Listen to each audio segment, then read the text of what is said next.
그들이 예수를 가야바에게서 관정으로 끌고 가니 새벽이라 그들은 더럽힘을 받지 아니하고 유월절 잔치를 먹고자 하여 관정에 들어가지 아니하더라. 그러므로 빌라도가 밖으로 나가서 그들에게 말하되, 너희가 무슨 일로 이 사람을 고발하느냐? 이 사람이 행악자가 아니었더라면 우리가 당신에게 넘기지 아니하였겠나이다. 너희가 그를 데려다가 너희 법대로 재판하라. 유대인들이 이르되, 우리에게는 사람을 죽이는 권한이 없나이다. 이는 예수께서 자기가 어떠한 죽음으로 죽을 것을 가리켜 하신 말씀을 응하게 하려 함이로라. 이에 빌라도가 다시 관정에 들어가 예수를 불러 이르되, 내가 유대인의 왕이냐? 이는 네가 스스로 하는 말이냐? 다른 사람들이 나에 대하여 내게 한 말이냐? 빌라도가 대답하되, 내가 유대인이냐? 내 나라 사람과 대제사장들이 너를 내게 넘겼으니 내가 무엇을 하였느냐? 내 나라는 이 세상에 속한 것이 아니니라. 만일 내 나라가 이 세상에 속한 것이었더라면 내 종들이 싸워 나로 유대인들에게 넘겨지지 않게 하였으리라. 이제 내 나라는 여기에 속한 것이 아니니라. 그러면 내가 왕이 아니냐? 네 말과 같이 내가 왕이니라. 내가 이를 위하여 태어났으며 이를 위하여 세상에 왔나니 곧 진리에 대하여 증언하려 함이로라. 무릇 진리에 속한 자는 내 음성을 듣느니라. 진리가 무엇이냐? 이 말을 하고 다시 유대인들에게 나가서 이르되, 나는 그에게서 아무 죄도 찾지 못하였노라. 유월절이면 내가 너희에게 한 사람을 놓아주는 전례가 있으니 그러면 너희는 내가 유대인의 왕을 너희에게 놓아주기를 원하느냐? 그들이 또 소리질러 이르되, 이 사람이 아니라 바라바라. 바라바는 강도였더라. 오늘 말씀은 예수님 대신에 바라바르이라는 제목으로 말씀을 전하겠습니다. 오늘 본문에는 이제 예수님께서 가야바의 집에서 빌라도의 총독의 관정으로 이송이 되어서 거기서 재판을 받는 과정과 또 그 이후에 재판에서 이렇게 제사장들이 행하는 일과 또 예수님의 그에 대한 변호, 이런 이야기가 주로 내용이 되겠습니다. 먼저 우리가 그 유대인의 그 정결 예식, 결례 예식이라는 것과 또 로마의 관정에 대한 이해를 좀 먼저 할 필요가 있겠습니다. 유대인들에게 있어서는 절기와 관련되고 안식일에 관련될 때는 이방인들의 집에 들어가거나 또 이방인들과 대화를 하거나 접촉하는 것을 하지 않습니다. 특별히 유월절에는 하나님 앞에서 거룩한 양고기를 먹으면서 유월절을 기념할 때는 유대인들이 전혀 이방인과 접촉하지 않습니다. 언젠가는 제가 여러분에게도 말씀을 드린 적이 있는데요. 지금도 유대인들은 꼭 이 절기에는 그렇게 할 뿐만 아니라 이 절기가 아니더라도 유대인 중에 보수적인 사람들은 이방인을 보면 눈을 감아버리고 침을 뱉습니다. 거룩한 땅에서 이방인을 보지 않겠다, 내 눈을 더럽히지 않겠다, 이런 사고를 갖고 있는 사람들이 유대인들입니다. 바로 그런 상황에서 이들은 이제 예수님을 유월절을 바로 앞에 두고 고소하고 있는데 자기들에게는 죽일 권한이 없기 때문에 당시에 빌라도 총독의 관정으로 갑니다. 이 빌라도 총독은 예루살렘에 거하는 것은 아닙니다. 일반적으로 유대인들이 가지고 있는 그 정서 때문에 예루살렘이 유대 땅의 중심이기는 하지만 그들은 빌립보 가이사랴라고 하는 곳에서 일반적으로 직무를 보고 있고, 특별히 오늘 유월절과 같은 때 사람들이 많이 모이면 혹시 소요 사태가 날 수 있기 때문에 잠시 왔다 가는 곳입니다. 그러니까 우리로 이야기하면 아마 뭐 제2 집무실 뭐 이런 정도라고 이해를 하시면 될 것 같습니다. 그런데 건물들이 어떻게 되어져 있냐면 들어가는 입구가 있고 이렇게 네모나게 되어져 있습니다. 그리고 2층 구조로 보통 되어져 있고요. 그래서 신문을 하거나 그럴 때는 2층의 높은 자리에서 안쪽에 이렇게 안쪽을 바라보는 그런 상황에서 심판을 하게 되어졌습니다. 그런데 오늘 이들의 모습은 어떠냐면 유월절에 거룩한 음식을 먹고 하나님 앞에 절기를 지키는 것에는 관심이 있는데 사람을 모함해서 죽이는 것에서는 죄에 대한 이해를 전혀 하지 않고 있는 그런 모습이 오늘 제사장들의 모습이었던 것을 성경은 이야기합니다. 그런 측면에서 오늘 우리에게 말씀하고 있는 것은 겉으로는 거룩한 척 하는데 속으로는 더 큰 죄의 모습, 더 오염된 모습이 있는 그렇게 포장하고 있는 죄된 본성을 우리가 보게 된다는 것이죠. 그리고 나서 이들의 고소의 내용을 보면 굉장히 맞지도 않는 내용을 합니다. 빌라도가 무엇 때문에 왔느냐라고 이야기할 때 이 사람이 행악자가 아니었으면 오지 않았을 것입니다. 이렇게 이야기를 합니다. 실질적으로 예수님에 대한 재판의 과정과 또 내용은 종교적인 요소입니다. 그럼 종교적으로 어떤 것이 옳으냐, 신앙적으로 옳은 것이 어떤 것이 옳으냐라고 판단해야 될 종교 재판에 관한 것인데, 오히려 이들은 예수님을 죽이고자 마음을 먹었기 때문에 큰 죄를 행한, 실행에 옮긴 어떤 그 범죄자로 이렇게 둔갑을 시키는 것이죠. 바로 이것이 이 대제사장들의 가장 큰 잘못이고 교묘함이고, 기득권을 지키기 위한 거짓 선동과 여러 가지 고소가 바로 이런 모습이었다라고 이야기를 하는 것입니다. 그러면서 빌라도는 어느 정도 보고를 받아서 알았던 상황이죠. 그래서 그들에게 이야기하기를 너희에게 법이 있으니까 법대로 해라, 이렇게 이야기를 합니다. 이건 종교법에 관한 것이라는 거죠. 그랬더니 이 사람들이 뭐라고 이야기하냐면 우리에게는 사람을 죽일 권한이 없어서 데리고 왔다, 이렇게 이야기를 합니다. 그러니까 이들의 모습은 어떤 모습이냐면 예수님을 죽이기로 이미 결정을 해놓고 그 권한이었기 때문에 남의 손을 빌려서 행하려고 하는 이런 모습이 바로 이 본문에서 나타나는 것입니다. 그러니까 정당한 재판을 통해서 오히려 어떤 신앙이 옳으냐 그르냐를 분별해야 되는데 그렇게 하지 않습니다. 왜냐하면 그것을 따지자면 자기들의 잘못된 것을 알고 있죠. 이들에게 관심은 뭐밖에 없느냐? 자기의 기득권을 지키는 것, 바로 그것밖에 없다라는 겁니다. 오늘 우리에게도 여러 가지 시선을 잘 봐야 될 필요성이 있습니다.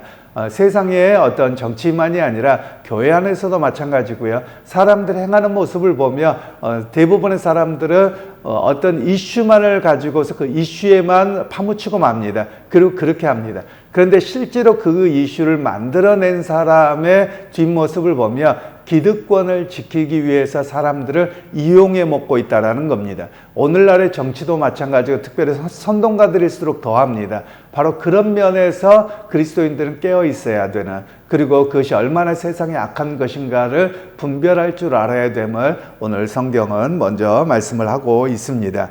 결국 이 사람들의 모습은 어떤 거냐면 자신들이 죄라고 정하면 죄라는 거예요. 옳고 그름을 따져볼 필요가 없다라는 겁니다. 우리 주변에서도 종종 그런 경우가 있더라고요. 사람들을 만나고 이야기하다 보면 옳고 그름을 조사하고 따져보고 이게 아니라 자기가 죄라고 하고 나쁘다 그랬으면 나쁘다라는 거예요. 그런데 그렇게 동조하지 않으면 너도 그 사람하고 같은 한 통속이지 하고 몰아붙이는 그런 모습이 우리 사회에 점점 확산되는 것 같습니다. 바로 그런 모습들이 유대 땅에 있었고요. 예수님을 십자가에 못 박으려고 하는 재판에서도 있었던 것처럼 여전히 있다는 겁니다. 그러면 이 모습을 우리는 어떻게 이야기를 해야 되느냐? 단순하게 그냥 사람들의 성향이 그래요 라고 이해할 수만은 없습니다. 오히려 우리가 바라보는 것은 뭐냐면 그런 모습에 누가 역사하느냐? 사단이 역사한다라는 겁니다.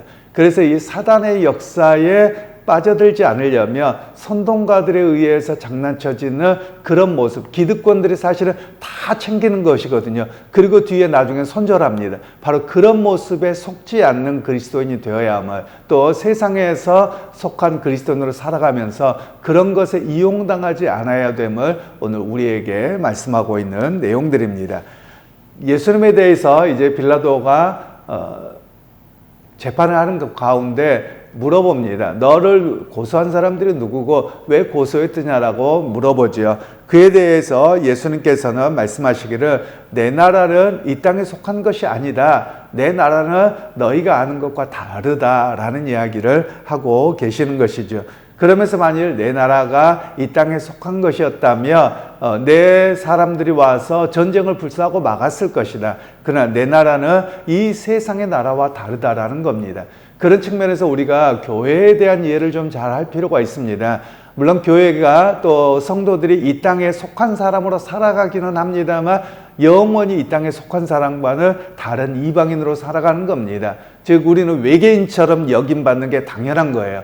왜냐하면 이 땅에 속한 자가 아니라 하늘에 속한 자로, 하나님 나라에 속한 자로 살아야 되기 때문에 그렇습니다. 물론 이 말은 이 땅의 질서와 법을 지키지 말아야 된다, 이런 의미를 이야기하는 것은 아닙니다. 오히려 하나님 나라의 백성은 이 땅의 법과 질서를 누구보다도 더 잘 지키고 더 뛰어남으로 살아가야 되는 것입니다. 왜냐하면 종교개혁자들이 이야기했던 것처럼 우리는 코람데오, 하나님 앞에서의 삶을 삽니다. 그러니까 하나님 앞에서 두렵고 떨림으로 살아가기 때문에 세상 사람들은 당장 실정법을 어겼느냐 안 어겼느냐를 따진다면 오히려 주님 앞에 섰을 때는 너 마음의 의도가 무엇이냐까지 바라보고 계시기 때문에 더 거룩함으로 살아내는 그런 모습이 우리의 모습이어야 함을 이야기를 하고 있습니다. 그러면서 빌라도가 37절에는 내가 왕이냐 물어봤더니 예수님께서 내가 왕 맞다 이렇게 이야기를 하고 계십니다. 그러면서 곧 내가 진리에 대하여 증언하러 왔는데 진리에 속한 사람은 내 음성을 듣는다 이렇게 말씀합니다. 우리말로는 진리에 속한다 이렇게 되어져 있는데요. 원래 헬라어 본문에는 진리 안에 있는 사람은 내 음성을 듣는다. 즉 내가 지금 이야기하는 말을 듣고 믿음의 자리로 나온다 이렇게 말씀하고 계시는 것이죠. 그러니까 진리가 무엇이냐라고 빌라도는 묻게 되지요. 그런데 예수님이 대답을 안 해주세요. 그러면 진리가 뭐냐 우리도 궁금할 것 같은데요. 진리는 무엇이냐면 바로 예수 그리스도가 하나님의 아들이십니다. 예수 그리스도가 구약의 메시아로 오셨고 그 나라는 세상에 속한 나라가 아니라 믿음을 따라 하나님 나라 역사를 기대하고 살아가는 하나님 나라로 살아갑니다. 바로 이것이 진리입니다. 그러니까 이 진리를 믿는 사람들은 세상에 속한 그것에 따라서 살지 아니하고 하나님의 법과 말씀을 따라 온전히 살아갑니다. 이런 이야기가 이 본문에서는 주어져 있는 것입니다. 그랬더니 이제 오늘 이 요한복음에는 재판에 대한 과정들이 자세히 나오게 하지는 않습니다만 이 대제사장들이 사람들을 선동해서 오히려 이 유월절에 특사를 해주는데 오히려 바라바를 달라고 하면서 예수님을 십자가에 못 박으라고 선동하는 모습들이 여기에 담겨져 있는 것이죠. 그런 면에서 오늘 우리에게 이야기를 합니다. 결국 우리를 속이는 이들이 많이 있습니다. 어떤 의미에서 보면 마귀는 어떤 존재냐, 단순하게 사람을 속이는 존재일 뿐만 아니라 거짓말하게 하고 거짓말도 교묘합니다. 그리고 사람들을 선동해서 사람들과 사회를 망가뜨리는 그런 모습이 바로 마귀의 모습이요 사단의 모습이라는 것을 이야기합니다. 그러니까 만일 예수님, 물론 하나님의 계획 속에서는 예수님이 십자가에 가시는 것이 하나님의 계획이기는 합니다만, 그러나 우리의 실제적인 모습 속에서 보자면 이 마귀의 역사는 어떻게 역사하느냐, 결국 많은 사람들에게 선동을 함으로 인해서 예수님이 누군지를 바라보게 하지 못하는 겁니다. 그러니까 그 전에는 예수님이 종료주일에 오실 때는 예루살렘 주민들이 환호를 합니다. 그런데 그들이 바로 예수님 죽이라고 난리를 합니다. 그러니까 사람들이 예수를 믿고 믿음으로 나오는 것을 못하도록 그렇게 사람들이 선동질을 해서 속이는 것이 바로 마귀의 모습이었었다라고 이야기를 할 수 있습니다. 물론 우리가 어떤 측면에서는 이렇습니다. 한국에는 요즘에 교회에 대한 이미지가 굉장히 나쁘고 교회에 대해서 좋지 않는 생각을 주변에서 많이 보여주고 또 뭐 뉴스나 이런 데서 많이 나타납니다. 물론 교회가 잘못한 거고 부족한 모습이 있는 건 사실입니다.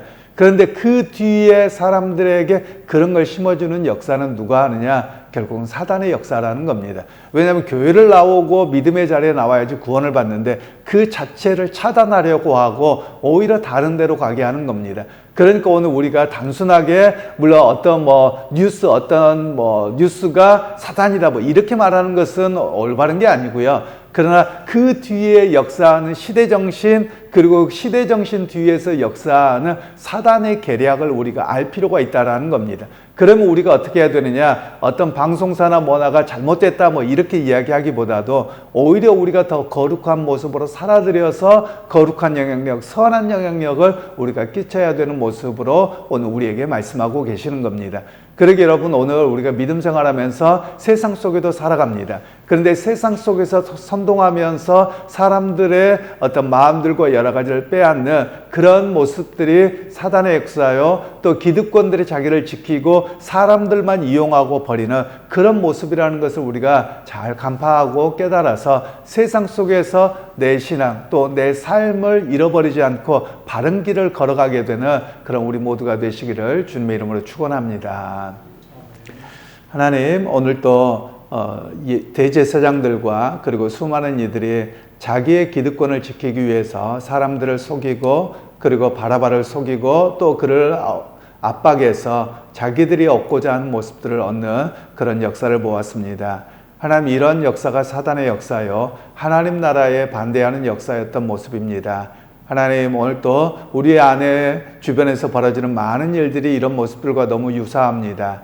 그런 가운데 우리 그리스도인들이 어느 곳에 흔들리거나 휩쓸리지 않게 하시고 믿음의 사람으로 하나님의 말씀을 조차 온전히 선함으로 거룩함으로 우리의 신앙과 삶을 지킬 수 있는 그런 은혜가 있게 하여 주옵소서. 예수님의 이름으로 기도하옵나이다. 아멘.